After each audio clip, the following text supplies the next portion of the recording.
GameCola faithful, and welcome to the GameCola podcast. This is podcast number 177.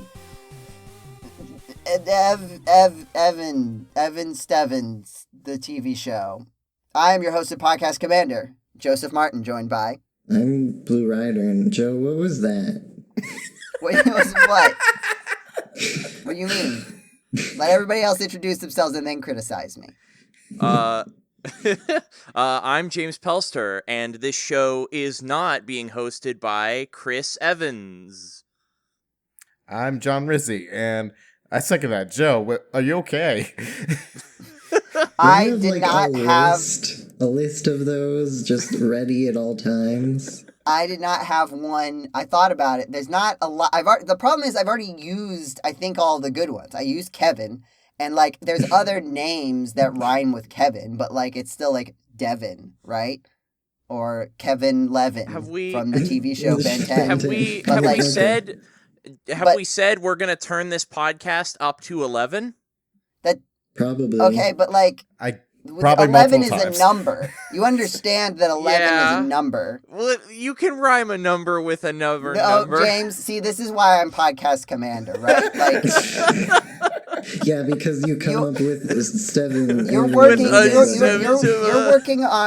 living on level 1 here of, like, oh yeah, 7, 11, those rhyme. But like, you're not taking into account they're both numbers. There's a company named that already, right? Like, these are the layers that you have to think about. Level 1 is level fun. In conclusion, Joe is very paranoid about getting sued by 7-Eleven. There's more to it, what I've right? Today. Do you understand? Like, what? If I had just said, Kevin's going to heaven, we would have just gone on with the podcast, and it wouldn't have been a joke, and it wouldn't have been funny. But look, we're at, like, 2 minutes into the podcast, and we've already had a great round of making fun of Joseph Martin, a podcast classic. I know what I'm doing. Content. He's all right. To the audience there, I guess. Somebody animate that rap. That was beautiful. Yeah.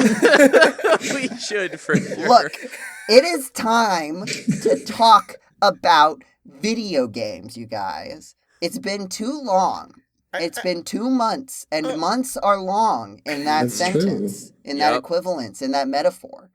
So here's the thing. Here's the update. Here's the big news. If you missed it on the live stream. We have, Jetty and I, have Nintendo Switch Online Plus expansion pack because my friends, independent of anything I ever said to them, who are also on the family plan, said, hey, can we get the expansion pack? We want to play Legend of Zelda, Ocarina of Time, depending on your regional accent. And I said, sure, we can use that for content also. And so then we did a live stream, but I've also been playing the Nintendo 64 games and the Game Boy games. And guys, video games from the late 90s to the early 2000s are weird. They hadn't really figured it out yet. I don't know if you realize this. Do tell. N64 only had one analog stick to deal with, and it was garbage. And also, and they didn't really know how to design a 3D controller where you could use all of the buttons continuously right? At the same time. Yes, GoldenEye. The other fun thing is that because there's only one control stick on the Nintendo 64, the right control stick on the Switch are the C buttons. Yes. Mm-hmm. I remember that. And so a control stick for the C buttons is strange in a lot of cases, I will tell you. So, yeah, I did Super Mario 64, and I did the backwards long jump, and then I had trouble doing the backwards long jump, and I looked up, can you do the backwards long jump in the Switch? And you can't do it on the... On the 3D All-Stars version. Yeah, you can't do the All-Stars version, but you can do it on the Nintendo Switch Online version. Oh, so therefore it is superior. Right, because they couldn't use the same version of the game because that would mean that you have no reason to go out and buy Super Mario 3D All-Stars, even though they already killed it off.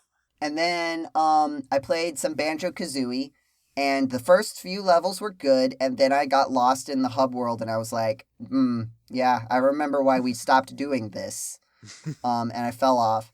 I did also play... World? No, like, I just stopped playing the video game. It's just, I'm hip with the youths. I don't know if you picked it up on this, and I know there's slang. I don't think that was James, correct. Are you okay? No, I'm not okay, but we're doing, I'm getting better every second. The game that I got stuck on and I have been playing, I think like 10 hours now. Mario and Luigi Superstar Saga. Yes. Oh, yes. It is a good video game. It's also interesting because like it is good, but they also had not figured it out yet.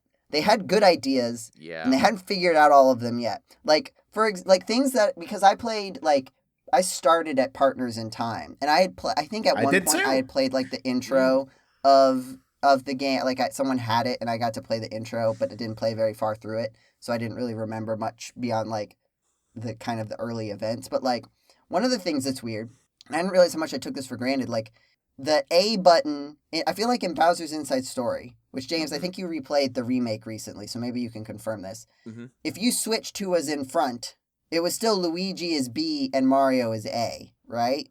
You couldn't switch them in Bowser's Inside Story. Okay, so That you was couldn't, you just only couldn't a switch thing them. in Superstar Saga. In Partners in Time and onward, you It is- couldn't switch. Okay, I knew you couldn't switch in Partners in Time. Yeah, the switching is weird. It doesn't flow very well. Yeah, because because I believe it swaps who the A button corresponds to, but then in battle it's always one thing. So yeah, I think that might have been the reason why they stopped doing the swap. And also, like, you have so many contextual ability. Like, you have jump and high jump and spin and, like, hammer ability, but then hammer with the twist ability.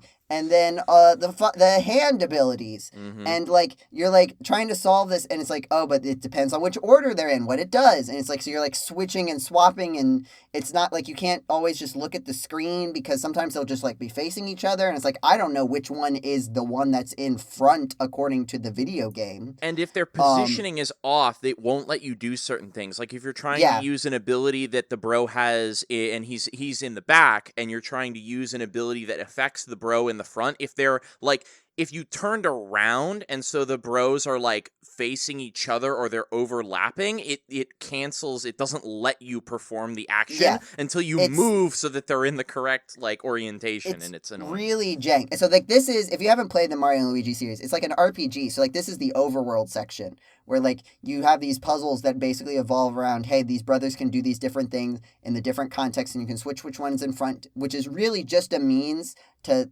switch which set of abilities you can use and how the different, like, but you just press the L button and the R button and like cycle through them until it's the tab that you want. And then also there's battles where you have like the enemies and you're taking turns, but like in every single time you select the attack, but then you also press buttons in certain timing to like make the attack successful or better. It's kind of an evolution of Earthbound, but like a little bit more like straightforward. It wasn't in Earthbound, I don't think. It was in, well, Mother 3 kind of had timed hits, but I think it might be a more direct evolution of Super Mario RPG. Well, yes, that's earlier. Right. That's like in the middle of it. But Earthbound has some kind of timed hits, right? I don't think Earthbound... Well, Earthbound has the scrolling HP counters, but as far as I know, that's the only real-time element to battles. Maybe it's Mother 3. I feel like one of those Mother games 3 had. definitely has timed hits where if you the can game kind that of doesn't combo with the exist? music.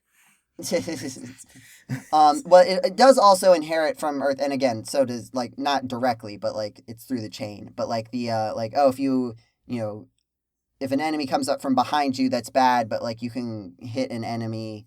I think that coming up from behind you is bad. That's in Earthbound too, right? And you need to, yeah, you can come up from behind enemies in, well, I don't know, well, Mario enemies can RPG sneak also attack has, like, you. timing things. Enemies can sneak attack you in Superstar Saga, and you can get the jump on them and deal initial damage. So yeah, that's I think that's standard fare for several RPGs. But yeah, definitely Earthbound and Mother 3.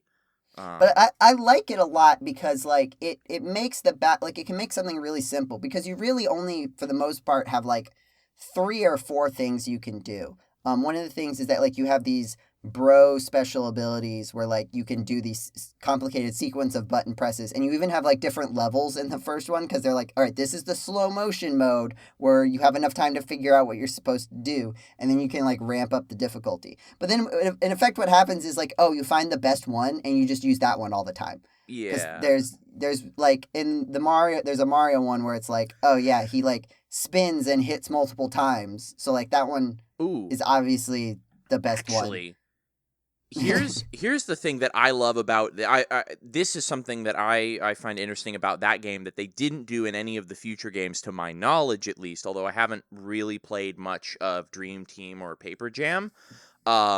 Was that in Superstar Saga only, the bros attacks that you did, basically the special moves, that cost your equivalent of magic points, or SP, I think BP, bros points. Yeah.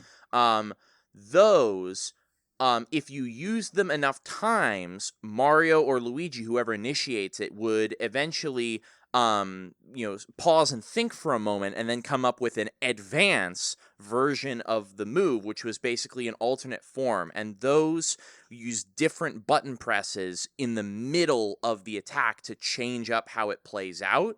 And those were... They weren't always necessarily objectively better. They just, sometimes they were, like, they just did more damage or they just worked better. But sometimes they were just an alternate form, maybe that hit multiple enemies, or they attacked in a different way, or they pierced through enemies that had spikes on their heads, in some way that made them different and more useful in a utility sort of way. And I thought that was really neat. I do think, like, it's neat when you describe it, but I feel like in practice, unless you like go into the wiki and like figure out how it works, it's too much mechanical depth focused in one kind of opaque mechanic where it's really not necessary. Because the other thing about these handheld Mario games is that like you can also press buttons while the enemies are attacking to dodge their attacks, and if you do that perfectly, you won't take damage. So when you figure that out, it mostly just becomes, okay, how do I first, if it's a boss, like solve the puzzle of like what's the correct way to damage them and make progress? Because usually they have some kind of gimmick that makes it so you can't just attack them with your strongest attack. But then it's just, okay, how I can just last long enough and go through the cycles. I'm bringing this all around to a more general point that everyone can talk about. It is actually right now. I'm just going to do it right now. So what sticks out to me a lot about Mario RPG, or like these handheld RPGs, not the old one, but the old one too, to a certain extent, is that like so many turn-based RPGs and a lot of other RPGs, not all of them, but a lot of them, are basically 2 video games, right? Yeah, pretty much. Yeah, Isn't that like weird, right? Like the other thing is that like in RPGs, they're called that because of the turn-based RPG battles, which is like implies like that's the meat of the video game that you're supposed to like and enjoy. And yet those RPG battles are presented as like punishment in the game, right? Like it's not like I'm going to bring it to Mega Man, right? We're all on the same page about Mega Man at this point. I've made sure of that. In Mega Man, right? Like there's enemies, right? And it's not good that there's enemies, but like the enemies are the challenge, right? Your goal, you're playing the game to like have this challenge presented to you and to defeat these enemies. And like there isn't another thing to do. Like you're not, if you went and had to fight those enemies, it's not because you did something else wrong. That's what the video game is. But in RPG battles, it's like, especially in like Mario RPG, where it's like you can avoid most of the battles. And in fact, getting into the battles is like a punishment for not avoiding them. Well, you still have to level up and like gain experience points and new abilities, right? Right, but that's the like pull and push, right? Because all those opportunities are still presented in the game as punishments. Well, do you understand what I mean? Like it's set up so that you're like, oh, here, try to avoid these guys and their attacks. Because you can go through and not battle any of them. And I think about Pokemon too, where it's like a lot of, like you would have situations where it's like you've got a trainer on one side and wild grass on the other side. And it's like, oh, I have to pick which of these I want to do, because I don't want to do both, even though both are Pokemon battles, right? Because the idea exchange is I want one dedicated battle or a potential unknown in the tall grass, right? Like, no, unknown are usually found in the caves. Yes, ha ha ha, you got me. Do you understand what am I making any sense? I understand. It's a whole like idea or like push and pull like thing I've had with RPGs in general too, because I think it also just goes back to like RPGs stands for a role playing game, and you're playing the role like it's a tabletop RPG and whatnot. But at the same time, it's like it's also supposed to be immersive, like in the story, because I've had this problem with Final Fantasy 2, where it's like most of the stuff, like the good stuff you like need, like the good weapons or the good summons or whatnot, are like in side quests that you have to explore and like screw around to find and whatnot. But it's like I'm playing an RPG. I'm supposed to be role playing as this character. This character would not go around willy nilly to find random stuff. He'll like stay at the task at hand, and not to mention like the battles are just like are chess games, which I have no problem with. But it's like, that's not immersive to me. It's like, I don't feel like I'm playing a role. It's like this character making decisions.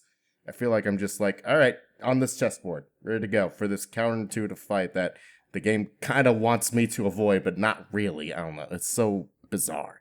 I feel like another place where I felt this strongly was in Mega Man Battle Network, where the battles were really fun and the overworld sections were bad. Because I feel like this is the other element of it, is that a lot of games don't have a good idea of what to do with the parts that aren't the RPG battle. Like Mega Man Battle Network struggles hard to find things for you to do, and most of the time there's a person or a thing somewhere in the entire game world that has been presented to you. Go find them, or go find 5 of them. And you're like, okay, well, I'm having fun with the battles at least, which is part of the reason why I stopped playing 4 as much, because I wasn't having as much fun with the battles. And so then it really became, well, now this is a punishment for not knowing exactly where in the world they decided to put these 5 characters, something that has happened like 2 or 3 times in the game, and I'm barely at the beginning of it. It's kind of like in those games, at least, like the overworld sections are just kind of like padding for the RPG sections. It's also like, Oh. like with Pokemon. I just want this is my last thought that I have about this subject. With Pokemon too, it's like if we think about a turn-based RPG as like 2 video games, the main series Pokemon games, like one of the video games has changed completely. Like it's a completely different video game, right? You don't have these things of like in the first like handheld games and the Game Boy and early DS and somewhat in the 3DS, but like you had these like overworld puzzles, right? Mm-hmm. Where you're like, oh, here's like, oh, the tall grass and the cliff, balances, and even like I know like, oh, I need to have a Pokemon with this particular HM to like, pass through. But then also like those HMs generally had like a puzzle element to them. Like, oh, do I push the strength boulder in this direction or this direction? Do I want this item or this item, or do I want like to I need to figure out how to get this boulder in the right place, or I need to figure out how to move around on the ice to get to where I want to go. Right. And like stuff like that is basically gone. And there's basically no restriction of movement except on a purely macroscopic, this section is gated off, or the Pokemon here are too strong for you. And it's like a completely different video game now. And I almost wonder if like that's part of the reason why some people don't jam with it anymore, because they actually liked, like that's a big part of the video game and it's not the same. I don't know. It seems weird because in the way the battles are like almost exactly the same. This is kind of where I want to give the Mario RPG series like a little bit of credit, because like in the battles, because like you said, you brought it before, it has the timing mechanics where it's like hit this button at a certain time to do a critical hit, or make sure you dodge enemy attacks by hitting a button at another time. I think for me, when I was a kid, like Mario and Luigi Partners in Time was like one of the first RPGs I ever played, next to like Knights of the Old Republic. But like it was those battles specifically that got me into RPGs, because I found those battles super fun to do. Mm-hmm. Granted, I've also found them frustrating because to this day I still have yet to beat Partners in Time because of that final boss, which I found so hard. Oh, jeez. But yeah, no, and I don't mean. I think it's like, I think that's what they were going for, because I can't speak the Superstar Saga because if they treat it like it's a punishment. But I found them like in Partners in Time, it felt like an incentive to just, because it felt like the meat of the game was in those battles, and that's what I just wanted to keep doing over and over again. Right. I don't mean to say that it's treated as a punishment because the battles felt bad. I meant like the way it was framed in the overworld is that it seems to be presented to you as, hey, this is right, something like that these should enemies be avoided. Like jump out at you, right, and like are doing attack, and some of it is like Surprise, you want to make sure that if you get into a battle that you're doing it in the advantageous, you landed an attack on them first instead of they landed an attack on you first. Like there's an element of that, but also like in general, it seems like it's set up so that you shouldn't fight, like you shouldn't want to. It feels weird. Like when you're in the battle, it feels good, but the moment of entering the battle feels bad because it feels like you messed up. You didn't do something right. It's like when you go to the ghost gym in Diamond and Pearl, and you have the quizzes. It's not just in Diamond and Pearl, but this is the one I remember. You've got the quizzes, and you're supposed to like answer the question and then go through the door with the correct answer. And if you go through a wrong answer door, you have to fight a trainer. And then you go through the wrong answer doors on purpose to fight more trainers because you wanted to play Pokemon, the video game. But like that feels bad, right? It feels weird. And they even lampshade it, I think, in Gen 6, I think it is, where like I think there's one character in the electric gym where they also has this sort of quiz set up where they're like, you're just answering the question wrong to fight people, aren't you? And it's like, yeah, no, that's what I'm doing. You got me. Yeah. But like that interaction feels incorrect, right? Like the game is presenting you with this challenge of, hey, you don't have to fight these trainers if you can get the answers correct. But then it's like, but I want to fight the trainers, so why are you presenting it as a bad thing, even if the battles themselves are fun? That's more what I'm getting at. Blue, have you ever played an RPG? I have. I have played an RPG. How do you feel about this conversation that we're having? I also think it is odd to be punished with all the battles. I think you could do something cool with, like, a particularly hard battle or something. So it's not like a terrible idea altogether, but it is weird. Mm-hmm. And like the boss battles are usually, like the boss battles are often the most fun for a lot of RPGs because they have some sort of element of like, oh, here's a twist on it. And like, here's like your basic strategies don't work anymore. Or it's like a better excuse to use the cooler abilities that consume like not unrefillable resources, but like I don't want to use the big special attack on the enemies, even if it'll just save me a turn. But I will use it on the boss, and then I know like after the boss I'm gonna have the opportunity to like heal up, so I can like spend all of my healable resources like magic points and stuff. It also like it's interesting how other games have tried to answer that question, like Persona, like I feel like is another example where like they basically put an entire dating sim into their video game to be the overworld section, even though there like because there is some there it has three. Persona has three. I don't know to what extent each of those three is in all of the games, but I know Persona 5 had like 3 versions of video game because there's like the dating sim, and I know you don't just date people, but like in dating sims you also don't just date people. Sometimes you and then date there's, birds. Wait, That's no. true.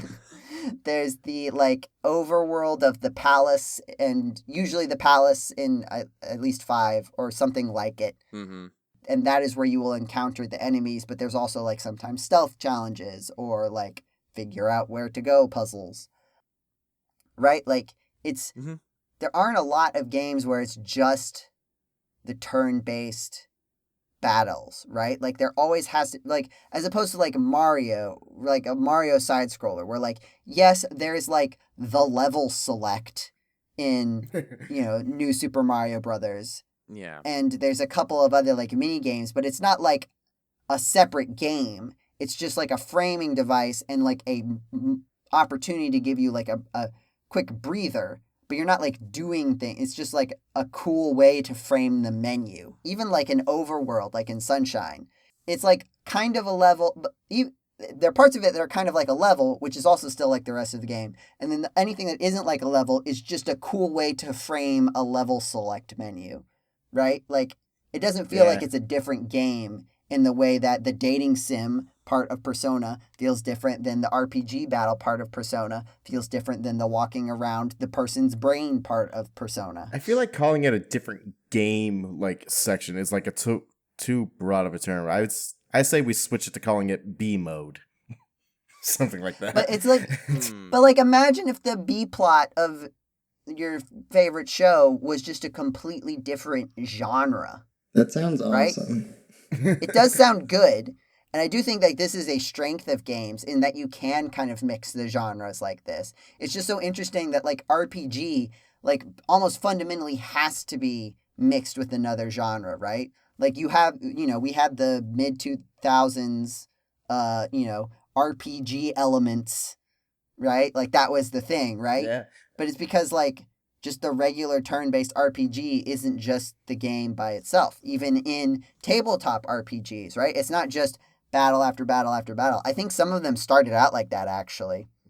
But it's like, the character stuff that would be more akin to like role-playing a text adventure or a visual novel.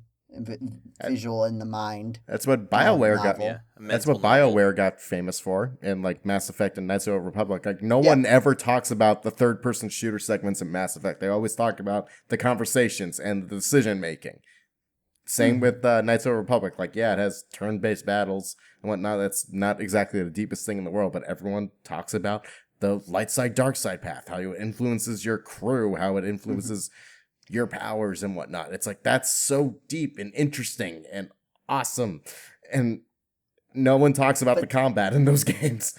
Right, and that's interesting though, because like that feels like a situation where it's like it's not even like really mixing, right? Like I think it should be most interesting when it kind of like mixes, and like you can see the benefit of it as, some of it is like as technology advances and we can kind of handle like a single system that can handle everything, right? But like even just small things like how in Scarlet and Violet, I was like, it's not Sword and Shield, it's not Future and Past, it's Scarlet and Violet. The fact that and also, in Legends, but I'm picking Scarlet and Violet because it adheres more traditionally to the RPG battle format. Like the fact that there isn't like a screen cut, right? Like the camera just moves to frame it as a battle in the RPG battle, like sort of stance. But there isn't like a hard cut between the two different game states, right? Like even though that's essentially purely a framing, right? Functionally, it's exactly the same as having your screen transition and being in a different part of the video game with different mechanics. But it feels so much better when it feels like it's part of one cohesive world. You know what I mean? Like Fallout? Like Fallout? ? Well, does Fallout, I guess Fallout also kind of mixes genres in that same way. And I know where we're going with this. We're gonna get there. Like Bethesda games, that also feels, I guess that feels pretty integrated too, right? Like you can very easily go from like talking to someone to fighting someone. Yeah, they're the pure definition of real-time like action RPGs. It's just, and here I'll bring it even closer to the segue that you're going for, John. It feels interesting how TV shows handle this versus video games, right? Like, I can't think of a movie or TV show genre where it's like, oh yeah, well, you can't really have that genre by itself. You have to mix it with something else. Like, that seems like a wild thing to say. But, like, that's true of, an RPG. Like, you can have, like, a pure shooter game, right? Where it's just, like, the multiplayer. You have, kart racing, right? Like, that's been all kart racing. But, like, a game that's just RPG battles, you can have it, but, like, almost nobody does. There's almost always something else added into it instead of battle after battle after battle. Yeah, there's always a beat mode that gives it so much more substance, because honestly, I feel like a turn-based battle, like no matter how fun it is, would get stale after a while. Like you'll need like an overworld or a B mode or like some other hook to carry you through this 30+ hour journey. So, speaking of video games and TV shows and things with multiple genres, Rise In, or the opposite of it, Fallout. Oh. There was a TV show. Brilliant. There is a TV show. Is it still airing, or is it like? I Oh, mean, yeah, I'm sure it it dropped sounds all like at it once, was didn't successful it? enough to get that like It second was- season greenlit. It was released all at once, and then second season was greenlit a week later. Yeah. That was. I didn't see that, but like that felt like the cultural response to it was the response of, oh, this feels like a show that got greenlit like immediately after the first season was released. Yeah. There's also a different vibe of like a show that gets its second season greenlit before the first season is released, which is actually usually a worse sign, because that means that season 2 is happening regardless of the quality of season 1. Well, yeah, but I mean, it also just means like marketing was good and it got a lot of people like excited to watch it. So, and like the ratings were good enough to watch it for the first few episodes. At least. Always. There are Not lots all, of bad definitely, shows that definitely get a not second always, season. but at the same time, it's like, hey, the studios look at, hey, they got the ratings we wanted. Let's greenlight the next season. Let's do this marketing campaign all over again. It worked. Anyway, Fallout TV show. James and Blue, you have watched. Not James. John and Blue have watched this, right? Yes, I will clarify. I have not watched the entire thing yet. I'm watching every episode like week to week because that's just how I watch TV shows. But yeah, I'm about halfway through it though, and I have seen all of it. And okay. Apart from at the like outset, yes, go ahead. just at the outset, thumbs up, thumbs down, thumbs in the middle. Thumbs up. How are we feeling? Thumbs up, John? Thumbs up with some grapes. So for people, I'm gonna be the audience surrogate of someone who doesn't know a lot about Fallout, but knows things like it's a video game series where it's 1950s vibe after the nuclear apocalypse and everybody's come out of the vaults, and then you like go around and you like usually try to find a family member. It seems to be like not every single game, but most of them seem to be centered around trying to find a family member in the post-apocalypse. But like, so is there a particular like game that this is? Because they all all the Fallout games take place in different places. This one is basically Fallout 5. Okay, so it's like in a different location. Different than the location, other ones. different story. If anything, it takes the hook of Fallout 3 where you're trying to find your father for the main character. But other than that, it's completely different. It is like if they turned a Fallout game that doesn't exist into a show in like pretty one of the best ways possible. It made me want to play Fallout more. If it helps at all, the show is canon to the game story. It's just newest on the timeline. Mm-hmm. But it is canon and will affect things going forward from what I understand. That's neat. Yeah. I feel like we're finally getting like decent to good video game, not even adaptations, but just like stuff that started as video games being turned into movies and TV shows, and it not going terrible, right? Like depending on how you vibe with it, like decent to good. Mm-hmm. And like the bad stuff is just as, some of it is like how much do you like. There are people, for example, who just don't vibe with the style of the Sonic mostly live action movies, right? Yeah. They're not like even all the way back into like so bad it's good like it's the not Mario. It's not like they completely missed the mark, is what you're saying. And like even things like the Legend of Zelda cartoon, right? Where like it's fun, but mostly because it's so not what the Legend of Zelda is really like. Right? Yeah. Like that's part, and it's goofy, but also like would people even like it if it wasn't a Legend of Zelda cartoon? It's like the irony is almost part of it.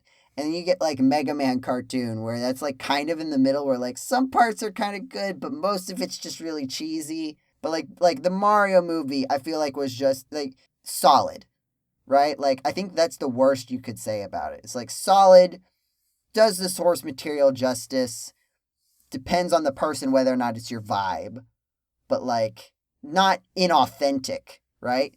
I think that's the thing. Yeah. Authenticity is very Yeah. important in the modern era of internet content.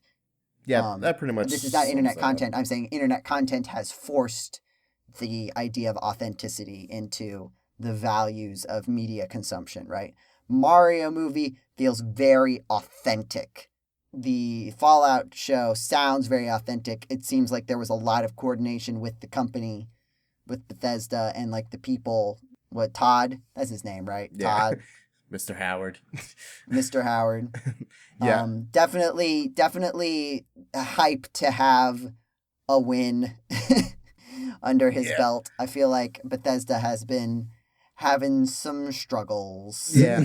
One in thing. public consciousness, particularly with the last time Fallout did a thing. Well, I mean, at least that one improved itself over time. But I will say that, yeah, watching the show, it goes to show how much like a labor of love was put into it. How it's like some of the CG looks great, but like the suits that you like, the big suits are all like practical. They're like tangible things you can like people touch and that's feel, and it's like and I love interact that. with and get into and whatnot. Like, damn, it looks so cool. Like all the props look cool. The tone is right. Like they translated the humor of the games like perfectly. Like my only like real gripe is if it's like some of the directing is not like clear. Like when an action scene comes on per se, it's not like totally clear what exactly is happening. It's not because of like shaky cam or something. It's just because of like how stuff is like blocked and framed. I think from, like, sometimes a to me structure that standpoint. felt intentional. Like if you mean in the first episode particularly. We noticed it like a little bit in the first episode, but it didn't bother us then. But mainly in the third episode, when when they were like just going for it, like when the sea monster attacks, she like for some reason she like turns around away from the lake, and I thought it was because she heard a roar from the background. But then I watched it again, and I'm like, oh yeah, wait, that's bizarre. Why she just turns away from the lake? It's so weird. Why would she do that? Yeah. At least in the first episode, though, that felt intentional because it was like jarring and hectic and confusing, and I think that was on purpose. Mm-hmm. But it's like whoever was the production designer on the show was like clearly a fan of the games, or at least like became a fan because of how much detail they put into everything. There's like I wouldn't even say like Easter eggs. It's just like stuff you would expect from the show, and like even like writing wise, it feels like it's from the games They itself. just made it real. There's a great scene where where the main character like wanders into a home, and you just see like the fallout of like the nuclear explosion. You can just see like what these people were doing before. It's like exactly like how in the games you just wander into a random area and you can just pick apart from the set dressing like what happened here, like what was going on. It was so cool. Yeah, I feel like too, like an issue that you can run into when doing like remakes or like bringing something from one genre or one medium to another is like you can usually like Fallout, right, is a response and an evolution, like the first game, right, and then the series itself to a certain like style, right? Like you've got the 1950s style, and you've also got like games of that genre, right? And like the tropes of that. And especially when people are coming in fresh to just this property and they're not like involved in the wider space of like the kinds of video games that Fallout is a part of, right? Mm-hmm. The greater genre of kind of like shooter survival post-apocalypse. You can kind of get like a too much like response purely out of just the actual game and not what the game was inspired by, right? Like you make a show that's just purely like, oh, we looked at cool Fallout things and made cool Fallout things, then you kind of lose some of it because Fallout isn't just responding to itself, right? It is pulling influence from all these different sources. Yeah. And you have to like do that same process. Yeah. Right? Like yeah, you said, to like get the the 1950s vibes in a different location. Otherwise, you would get, I think, a sort of naive way of approaching Fallout would have been to like take Fallout 4 and make Fallout 4 the TV show, where I don't think that would work very well because Fallout is so much like it has so much branching narrative to it, right? That like nailing down a narrative wouldn't feel right. But since what because is canon? right, but because you're just doing a completely new, TV show world, you can still have the vibe of like this is kind of what a Fallout playthrough is like. But you're not like saying, oh, that thing that you did in your video game that's like in your mind about what happened, that's not real. Like, right? So I think it takes a certain amount of maturity and understanding to know, and there's a chance that it was just luck. I don't know these people, but it seems like the kind of decision that you would make intentionally if you understood like not just, hey, here are the Fallout video games, but like what makes these games good in the context of video games in general. Right? Whereas like with Sonic, when they got Sonic 3 coming out, like the cool part about Sonic 3 is going to be seeing the Sonic Adventure 2 battle story play out on the big screen, right? Like there, the more direct retelling will be a bonus because like that was so much of the vibe of the game. Yeah. And the gameplay itself is kind of like, this is fun, but it's not what I want to see in a movie, right? I don't want to see Shadow the Hedgehog playing a Sonic level. I want to see him shout at Sonic the Hedgehog. I want to see him get in a fight with the government. I want to see the president with a picture of Sonic on his desk. Yes, I want to see the president. I'll settle for the mayor. I understand that the context of the Sonic the Hedgehog movies, the president might be too much. If we want to bring it to the president, I'm not opposed. Yeah. If we want to scale that up. Yeah, you're right though. The Fallout show definitely like captures like the feeling of the game where you come for the aesthetics and tone. Actually, no. Actually, yeah, you come for the aesthetics and tone, but you stay for the world building and just exploration and lore. That's essentially what it boils down to. Like for the pure appeal of Fallout. To do what I always do and bring it back to Mega Man. This is why I feel like Mega Man in non-video game media has struggled because people just see Mega Man. Joe, have you played any more games other than Pokemon and Mega Man? I just talked about playing Mario and Banjo-Kazooie. Yeah, you gave up on Banjo-Kazooie. I played the video games. I'm just saying that, like, there has not been this sense of, like, understanding what makes Mega Man good. Why people like it. What it is that is interesting. People keep wanting to write iRobot. And it's like, we already have iRobot. Mega Man is not iRobot. Dear GameCola faithful, if it has not become abhorrently clear, Joe will not stop this podcast until we have a good Mega Man adaptation on TV or movie. That might, if there was a movie, I don't think I would end the podcast, but I would have one less thing to talk about, that's for sure. There was a good Mega Man movie that understood what was good about it. What is good about Mega Man, Joe? This will be the whole rest of the podcast. We can't. It's already been most of the podcast, it feels like. I've not talked about Mega Man that much. I'm saying, are you saying this podcast has already been most of the podcast? Then yes, I agree. Yes. This podcast has not been most of Mega Man. That's what I'm saying. For those listening, I worded that very poorly. I apologize. I meant it's already been most of a podcast is what I meant to say. Yes. I will concede. For those listening, I'm going to explain the joke that just happened. Blue asked Joe what was good about Mega Man, and then I respectfully left the Discord call. That's true. I was there. Anyway, that's the cool thing, this TV show, video games. And I want more. I think we can do it now. I think we've figured it out. I think we've figured out that you can do it, and you can be good at it. And I'm ready for more. I don't know what. I mean, obviously Mega Man, but like, what else? Like, what's the next hit? What's the next big hit? Of like a show or a movie? Anything. I could totally. Floor is yours. After this, I could totally see Amazon greenlighting an Elder Scrolls series.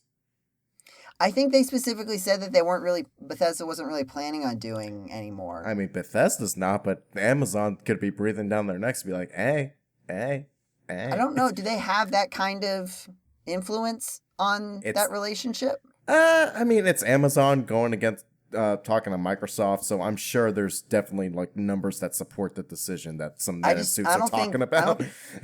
I don't think it would be good if their hearts weren't in it, right? Like I don't think it would be put together. And I don't know. I feel like Elder Scrolls doesn't quite have this, like, it's good and it's a good vibe when you're playing it, but it's not like nearly as visually independently iconic as Fallout. Oh yeah, but I think, and I feel like you need that for like the TV show element. Otherwise, it's gonna just someone who doesn't know, even like even if you know about Skyrim, like, right, you see someone wearing the Fallout suit in a promotional image, and you're like, ding, monkey brain, I know what that is, right? And then you read over and you can see, oh, Fallout TV show, right? Whereas like Skyrim, like, you're just gonna have a guy in fantasy armor. And maybe some dragons, right? But then it's still going to be like a fantasy show number 327. Especially on Amazon when they already have a Lord of the Rings show. Right. Yeah. I don't think it has the same immediate pull, right? And even like people who haven't played Fallout, right? Like the visual iconography is enough of a hook, I feel like, to bring you in to a TV show, even if you haven't played the video game. If you haven't played Skyrim, if you haven't played the Elder Scrolls, it's just going to look like another fantasy thing. And it's not bad necessarily, certainly not when it's a video game, but I don't think it has quite the same pull as like, hey, let's look at a big budget live action version of Fallout's visual design. Right? I bet you Square Enix is like twiddling their thumbs thinking like, all right, how can we make another Final Fantasy movie that people will actually like this time? Yes, if you could, I feel like you could, there's enough there, you could make it work. I don't know how you would do it. I would not be the person to ask how to do it. And it is weird, right? Because I'm just saying, there's not even like, Fallout has a shared continuity, even though it's like completely different characters, right? It would be hard. And if, Final Fantasy VII feels like it would have been the best candidate, and the remake, redux, reevaluation, reintegrate into society games, I feel like, are serving that cultural purpose, and now it would feel redundant to do like a Final Fantasy VII movie. Final Fantasy VII redundant. Isn't there gonna be a Sims movie? Take notes, Nomura. Yeah, a Sims movie? That's what I heard. Oh yeah, wait, wouldn't that just be reality TV? But no, it's a movie, James. A movie. I said movie. Yeah, that's right. That's right. Margot Robbie's producing it. That's so weird. I think it's a Warner Brothers thing. I don't know if you can do it. I worry that it is just going to be almost worse than, hey, I'm just going to look at, the video games for the source material and not really try to understand its like outstanding cultural impact and where it slots into society and like gaming culture. I'm just going to look at the source material. It's almost going to be like worse than that. There's like, I'm going to look at the Barbie movie and just try to do something like that, but with The Sims. That would be my concern. I'm not saying that is what's going to happen, but that feels like having... Did people not like the Barbie movie? People did like the Barbie movie. I'm not saying that the Barbie movie is bad. Okay, I'm saying just trying to copy and paste the Barbie movie vibes onto Sims without really understanding... The thing is... Like, it gives you enough to, like, make a movie so you wouldn't realize that it doesn't really work, because I don't think the implication of that is like bringing something Simsy into like the real world, and I feel like making Sims more realistic makes it less funny and more horrible, right? Like you have to have, and I don't know if you can accomplish this with like a narrative movie or TV show even, like, the things that happen in The Sims are, like, awful. And it's funny because they're little cartoon characters who don't matter. But, like, if you make a TV show out of it, where it's, like, it needs to be real. Is there going to be an I don't know. Like, you can have cool stories in The Sims. There are lots of blogs that are just, like, people describing events happening with interstitched screenshots of The Sims. And those are interesting. But, like, part of the funny thing about those is that you understand the broader context of everything that's happening in The Sims, and it's so super localized. And I don't know. It just seems tricky to pull that all together, especially into a movie. Like, it almost feels like that should be, like, YouTube shorts. Like, Sims-based YouTube shorts would actually, I think, be great. It's like live action. I just want a Sim series. There's one part that you have not mentioned: the dialogue. Simish. Simish. Simlish. Yeah, Simlish. That, like, you're just gonna, like, it's just gonna be like, oh, yeah, like, the people singing in the background are gonna be speaking Simlish. Either that or, like, you know, Sims person goes into the real world and weird Sims things happen. Like, I don't know.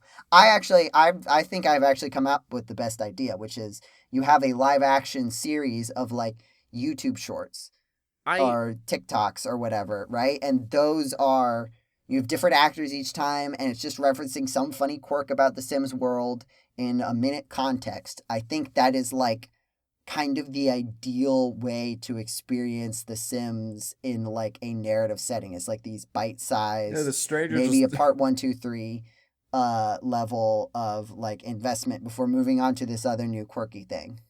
Yo, this stranger just walked into my house and set himself on fire in my fireplace, and then he just turned into a urn of ashes in the middle of my floor. Because that's what happens. That's what happens in Sims 2. Yep. I feel like that's the only format where you could get away with, hey, I can't get out of the pool because this ladder is gone. Oh god! And then what happens after that, right? In a movie, that would just be That horrifying. that'd just be a horror movie. It wouldn't be funny. It's funny in the video game, right? You can lampshade it when it's in a video game. It just, like, the framing of it works in the video game, and I just don't know how you would do that in a live action movie, unless it was, like, so short and like you know, 15 seconds to a minute, where, like, that's the whole bit of it, right? Like, person doesn't have enough time to be, like, a person in your brain. They can just be this funny Sims character. But the more time you have to spend with the more that could work. It feels bad instead of funny. What if they do that? They do what you're saying, but they do, like, 2 hours of it and then put it in theaters? I feel bad for the Sims players who are having to listen to us Sims plain what we think about the Sims, having the four of us, I think, never played these video games. I have not played a single Sims game. I have. You played the entire scene I just Sims talked about 1. happened to me when I was playing Sims 2 like last month. Yep. Right, but have you been playing? Do you play Sims like the Sims people on the podcast play Sims, John? No, not like not like Anna, but like I play like casually. Well, I don't know. Anna and Leaf, play I feel like, Sims and Diana. to, you know, I make them happy, I live my life through them, and then I ruin it so I can try and futilely understand my own inability to be happy. Is that why Anna does it? You would have to ask Anna. And on that lovely note, I think, does anybody have any other video game things they want to talk about before we wrap up? Marvel Rivals. What? Marvel Rivals? Yeah. What are they rivaling? The time, I think. Not who are the rivals? Who is racist and sexist. That's at the same time? Oh, no. Not in this one, but it is at time. At this time, everyone's only racist or sexist at, like, alternating. Yep. Racist by day, sexist by night. Oh, no.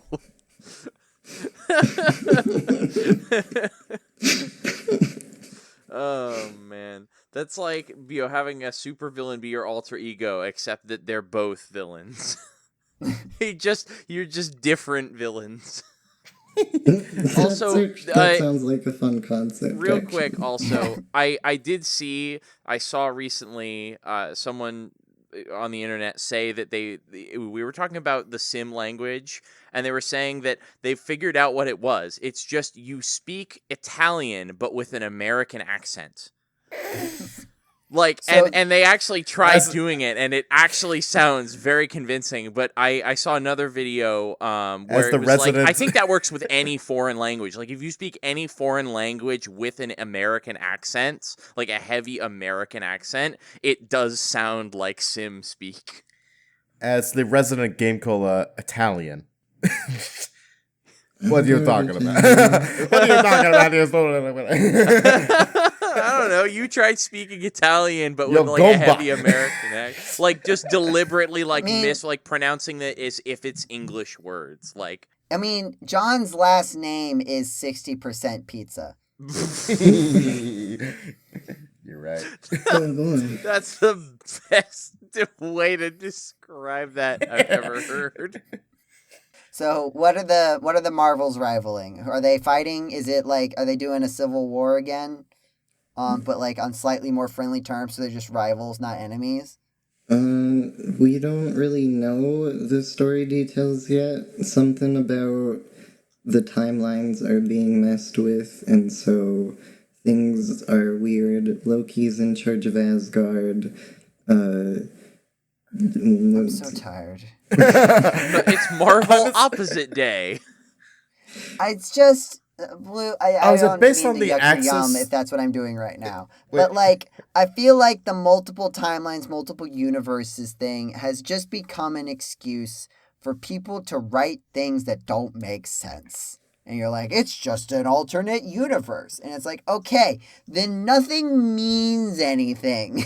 Gameplay wise, it's supposed to be Marvel Overwatch or Team There's Fortress. a map where they combine Tokyo with Nueva York City. No, what was it? I don't know. Yeah, Nueva York City, and that's real, I think, because it's Tokyo 2099. I don't like, this isn't what guys, this isn't what happens. Right? Like, cities don't like combine like this. They just get like copy and pasted, and it often doesn't work out, right? I don't know, Like, I watched Big Hero 6. It seemed to be fine. but that's like, I'm just saying that like, it's weird that people keep writing this like this is something that happens. Like two big cities that are on like opposite sides of the planet, sometime in the future, combined somehow in a way where it makes sense to make their names just because squish of together. the time thing. I don't think that's what it is. But what is the? You can't just How say, does a "Oh, it's an timeline alternate change history." merge cities together? It's Like there are some where I can kind of see. okay. So the Asgard where one, it's it's coming not from. Asgard. It's Yggdrasil. It's both the Yggdrasil tree and Asgard, which, while adjacent normally, are not the same thing. So it's more than just time is forward and now we have a weird place.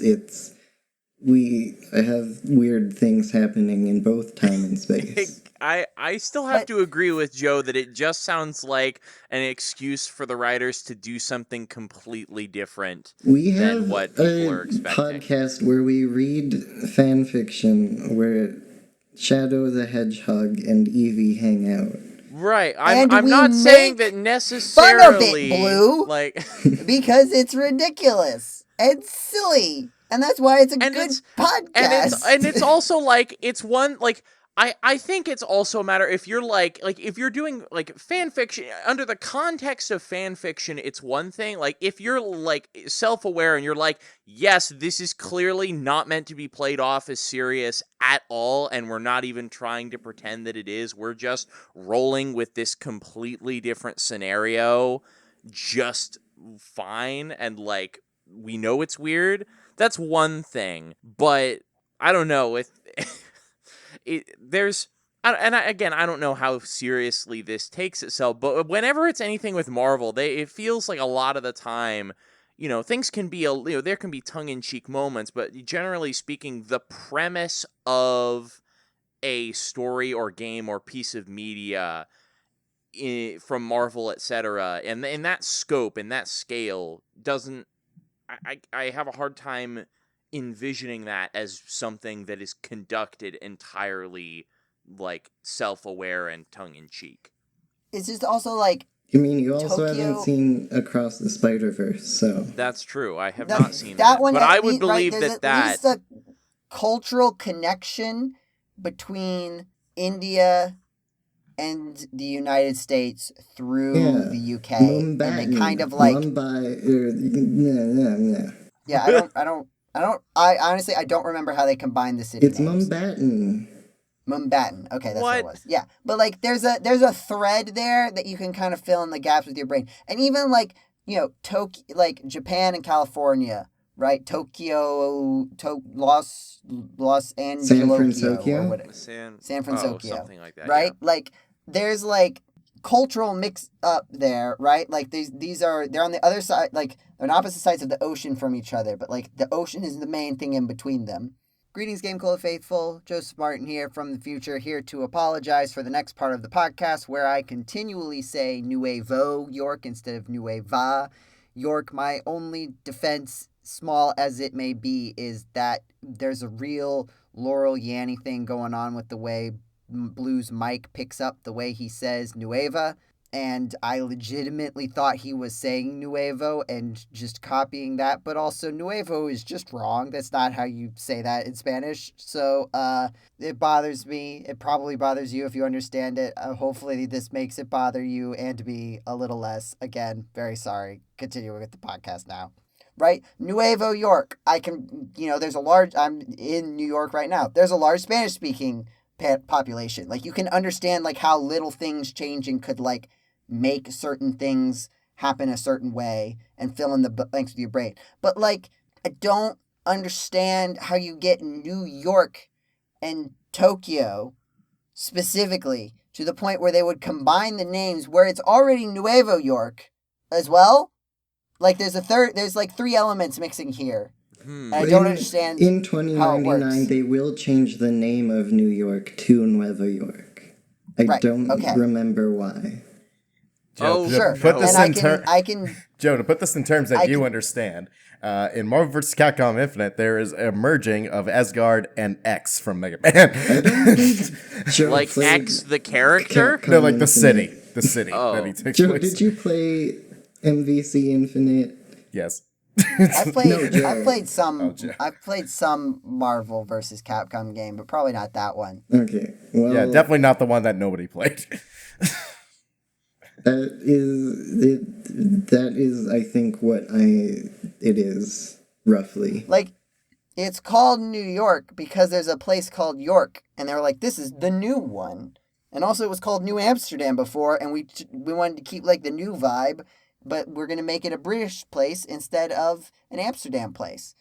And then Tokyo, I don't remember, it means, like...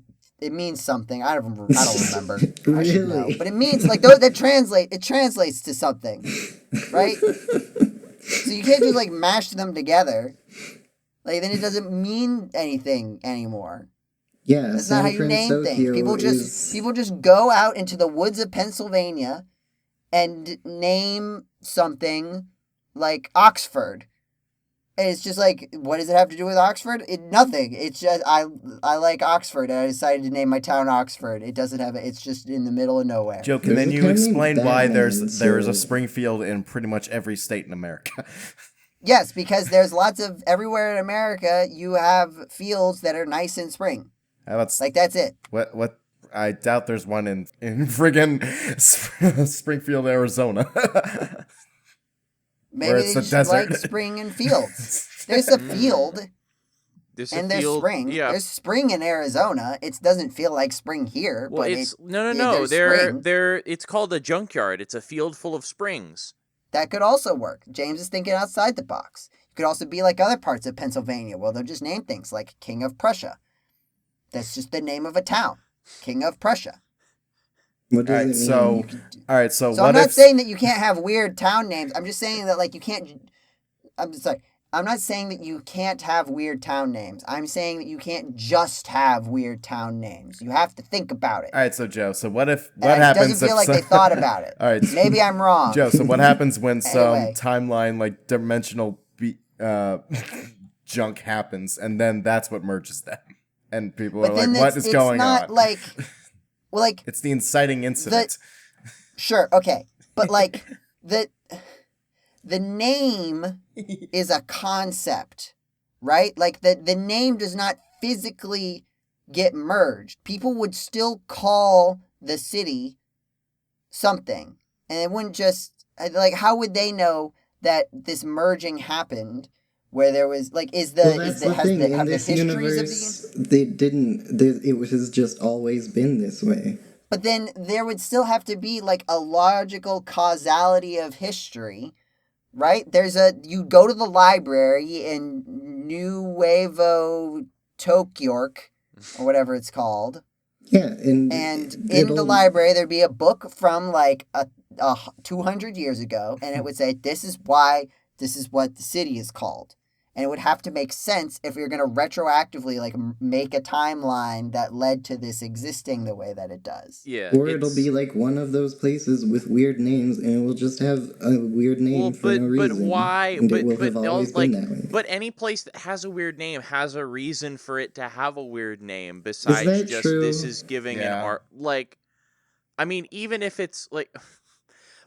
I'm kind of with Joe here in that, like, it almost feels like having these names that are hybrids of existing real world locations. Isn't there a place in America where, like, they don't remember, or it, like, was, like, because someone lost a bet or something, and so they named the place something stupid? Well, but Yeah, but of a place as big the and largest significant cities as in the world. Yeah, it's like as something that significant, like. It almost feels like if you don't have some kind of lore, like long backstory reason for why you specifically, like, why couldn't it have just kept being called Nuevo York, even if it has like a bunch of influence from this, because like one came before the other, or it was called Tokyo, or like, you got bought for $24 originally, so it doesn't seem that significant to me.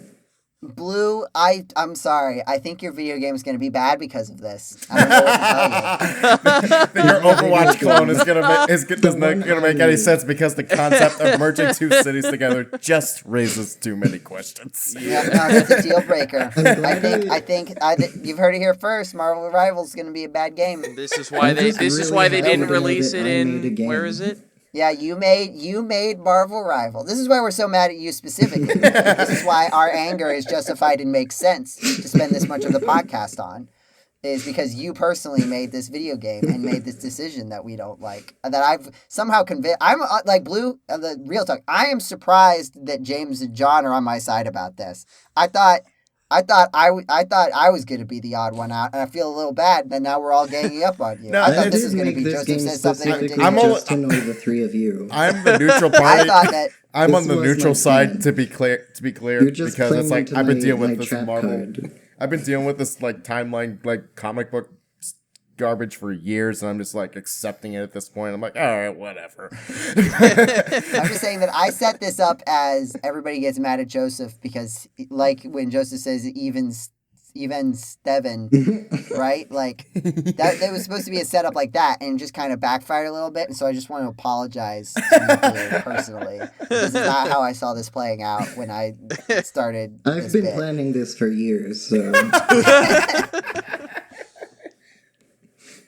Did we, like, I feel like we almost completely overtook what you wanted to say about Marvel Rivals. There's not much to go on. There's not much to go on with it other than the premise, and it's just an Overwatch clone. Say that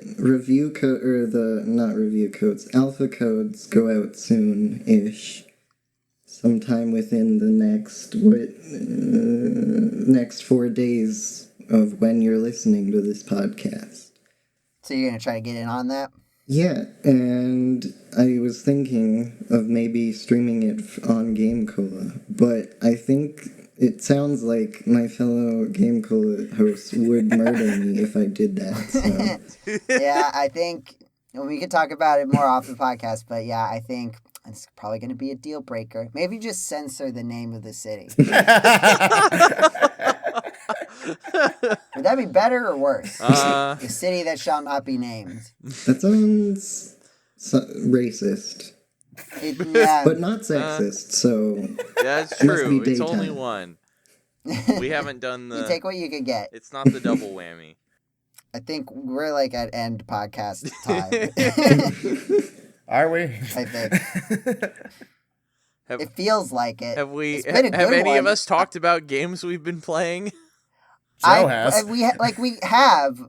I've been trying to work this in more naturally because I feel like at the end of the podcast, it kind of just becomes people like talking. It's not like a discussion, right? Like we're not yelling at each other like we do about Tokyo and Evan Steven. I do feel Right? I do feel that sometimes during this section where I'm just talking about a So, game I've been playing. I'm like, is anyone you gonna have, like, interject something with you a want question to or something? What the hell?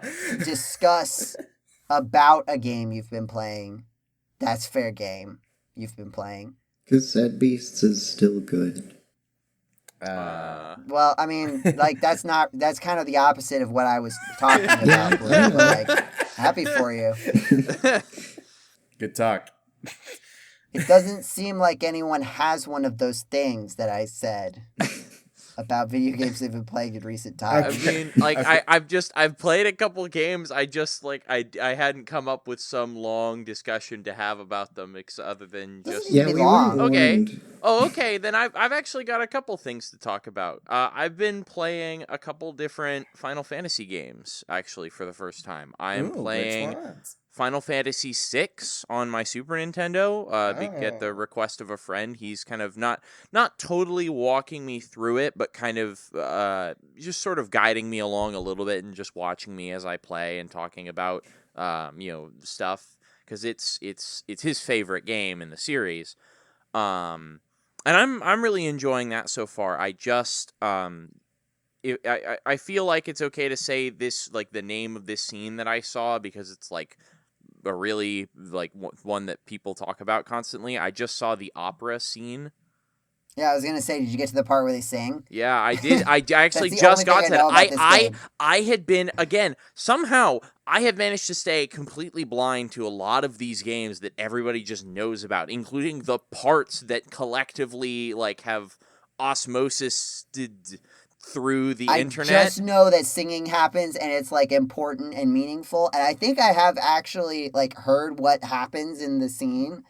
I hadn't But heard. I just remember that they're singing. I hadn't Yeah. heard any of it. I had only heard it being described as the opera scene with no further context whatsoever. So I had like in Parasite Eve. I Yes. don't know anything Yes, about Blue. Parasite Eve. Like that. There's an opera scene. Oh, okay. It's the sequel to a Parasite Adam. No, it's actually the No, sequel to I Parasite think that would be Eve, the book. companion game. Like they're side by side. Symbiotic Eve. All right. The so What's the other one? the other one is Final Fantasy VII Remake, not Rebirth, the second game in the sort of series that they're doing, but the original Final Fantasy VII Remake. I've been playing that on my PS5, and I've been enjoying that one a lot as well. I've really been enjoying both of these games, but like obviously they're so wildly different games that it's kind of hard to explain exactly what it is. I think that my favorite thing about Final Fantasy VI so far is that I like all of the characters. It seems like equal parts lighthearted and serious and somber and interesting. There's a lot of intrigue in the story. It's kind of got me hooked just now. Like things have started ramping up in the story plot wise, but the characters are really interesting to get to know slowly, and also fighting, like everyone feels so super powerful right now because we've got characters who are doing all sorts of like crazy martial arts moves. One of them just has a bunch of crazy gadgets that he pulls out that do a bunch of different effects, and then we have really strong magic casters, and then just everyone in combat feels very unique. The same thing for Final Fantasy VII Remake, actually. Everybody feels very unique because it's a real-time battle system. So it's actually more of an action gameplay, and so that's very interesting to get used to. The music is phenomenal. Because I've never played the original Final Fantasy VII, so I know that some people are like, the game, they have extended the game significantly. Like this one is a full length game that is made up of the content of what was, I think, like a maybe 4 or 5 hour section in the original Final Fantasy VII, from what I've been told. For context, that's I think the first remake is just disc 1 of the original Final Fantasy VII. Yeah, so I'm assuming that there's going to be 3, but it's just fascinating to me because it's like, everybody's like, man, I feel like the game gets very long and it's very long-winded, and I'm not a huge fan of quite how much they expanded it. And I'm like, well, without the context of having played the original game, to me, it feels pretty good so far. I'm about 10 hours in, and I feel like maybe I'm about a quarter to a third of the way through it, which if it only ends up being like a 30 or 40 hour game, I feel like that would actually be a good length for whatever I'm currently experiencing. For part 1. Yeah, just for part 1. And which is crazy to think about, because like I imagine that the original Final Fantasy VII was probably a 40, 50 hour game at most in its entirety. And the fact that now we have almost that length for just a third of it is crazy to think about. But again, so far, it doesn't feel like the pacing is too slow. Everything feels mostly well thought out. Like, the pacing is a little bit slow, but not too slow. But yeah, very good game. Oh yeah, so the next Nancy Drew game was announced to be released next week. So I've been kind of going back, like watching some old YouTube videos and whatnot of a certain GameCola veteran. But but I've also went on eBay and I bought the DVD version, not even like a console or PC version, of Curse of Blackmore Manor. And it's bizarre to see how like they like shortened the game down to like, and they rearranged some scenes. It's like, so like one like end game scare happened at the very beginning. I'm like, what the heck? And then the way you move around is actually, it's funny. I put in my PS5 and it's like, oh wow, they retroactively ported this game to PS5 17 years ago. What foresight they had. Side note, Arglethump is spelled exactly how you would think. Yeah, exactly how it sounds, specifically. I was giving them more credit for their brain power, but take that away from them. It's almost like Michael Gray, Arglethump, has a podcast related to GameCola by a certain editor emeritus whose name rhymes with Pevin Frevin. Does it though? Yeah, I don't think that's true. Yeah, no, the DVD version's very a rock. It's in my closet. Anyway, what were you saying? Yeah, the DVD version's a lot slower than it is playing on console or on PC, because it's like you can just on PC you can just click and she goes like one step ahead of you like instantly, and you can just like go around like the entire map like really fast. In the DVD version, if you hit forward, it plays a video of Nancy stepping forward, and I'm like, oh god. Oh no. Oh no. So what would normally take me like less than 5 seconds to get from the bedroom down to the basement takes a full like 7 minutes. I'm like, oh god, what did I do starting this? So I'm not sure if I'm gonna finish it or not, but and also it's like, because it's a DVD, it's like the music stops whenever you take a step, and then it like has to load in the music again to play. Because it's basically just skipping, right? It's basically like when you go to the menu and you like pick the scene yes. you want to start from. It's exactly it's what it is. basically using that. It's a very interesting idea. I'm not sure what else they could have done to make it like faster paced or streamline it. I think I actually know, John. It's they could have just not done this and made you buy a real regular video game. But they want to expand the consoles and other things now. It's like they made a Wii version of White Wolf of High School Creek, and it has the same loading issue. It's well, like, what then the hell? That's just bad. They shouldn't have done that. They shouldn't have done a lot of these things, I think. I think that's the answer to your question. Yeah. I've also been playing, speaking of bad video games, I've also been playing Tomb Raider Angel of Darkness which is very tough because my PS3 has a weird like disc reading issue where it can't read some PS2 games now because of the laser. And it's like, we thought we got it down where it's like, oh, we should just play a PS2 game that does work for a while so the laser like warms up and then put in the one that doesn't work. That method stopped working like this weekend, so I'm out of luck on how to play this horrible game. Yeah. Sounds like you should just give up. Yeah, do you want my game collection? I'm selling it. I'm selling it for. That's a little bit of catastrophizing there, John. That's not healthy. You said give up. Yeah, see the extrapolation you did there, not healthy. I'm a registered licensed therapist, which one of those is an actual word you would use with therapist. So that's how you know I've covered all my bases. I'm not a lying therapist. But you know what's good? Thanking people for listening to the GameCola podcast. Is that good or polite? Did they? You can't prove that. I mean, I think by definition, if they hear me thank them, then they listen to it, right?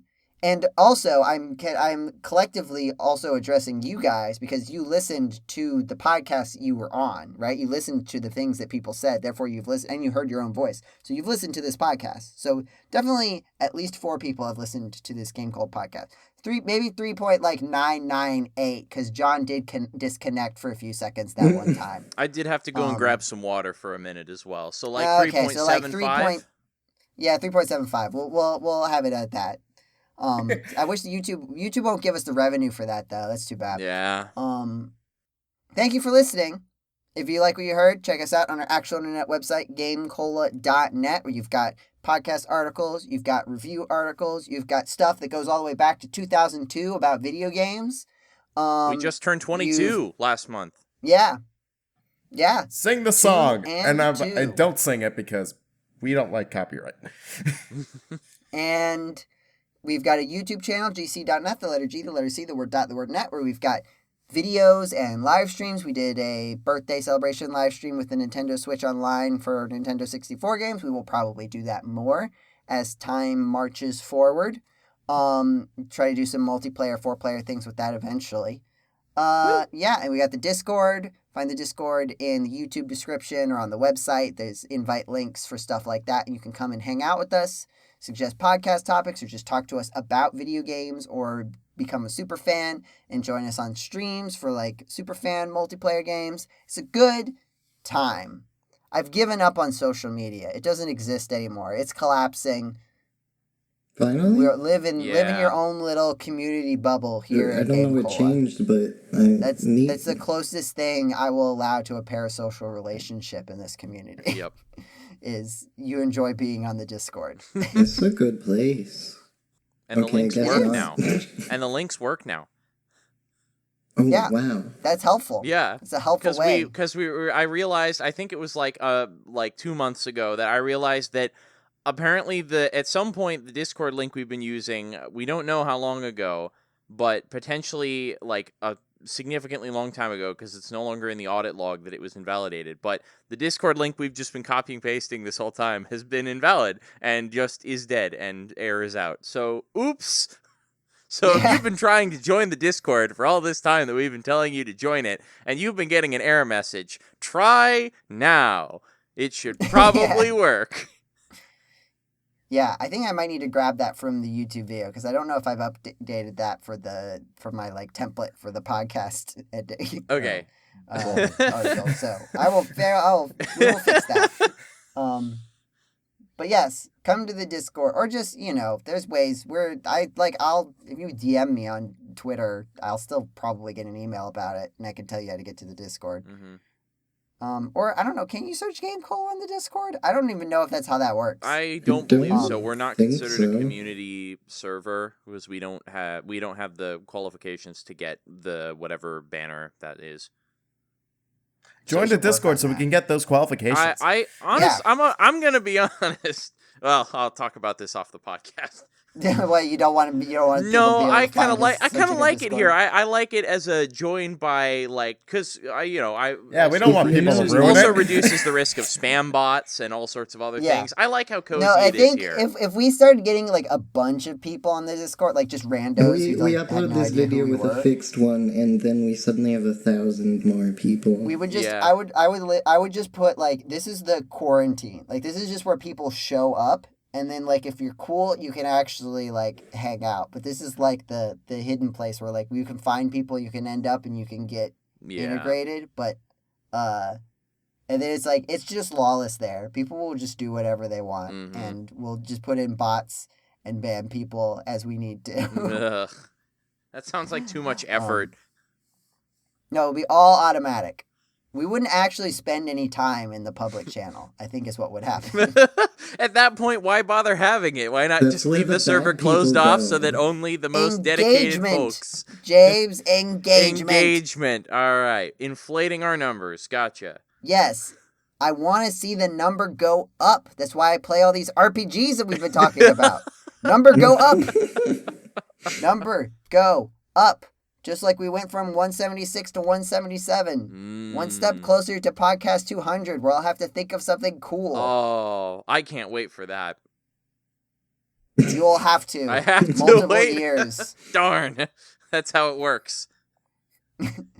It's 23 episodes, which is probably going to take 2 years. Because there'll probably be one more month where we do like what we did last year with the pizza and the comics. Jeez. And A there'll be perfectly normal there'll be episode. JD5. Mm-hmm.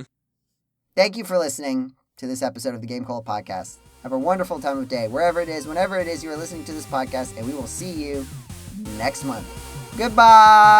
Bye. Goodbye.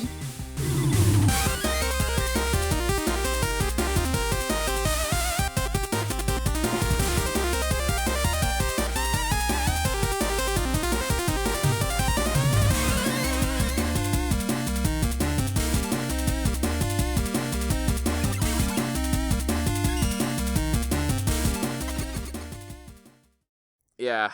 Oh, I feel significantly better. I feel so much better after this podcast.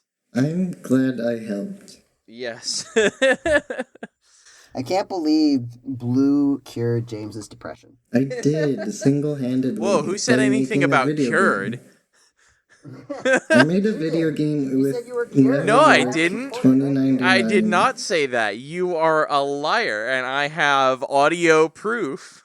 I have audio proof right here. Look, I'm cured. See, I just played it right now. Objection. There's a sound bite. You didn't need to do that. You just edit it in. I was upset. Out of my recording, so I don't know how well that was caught.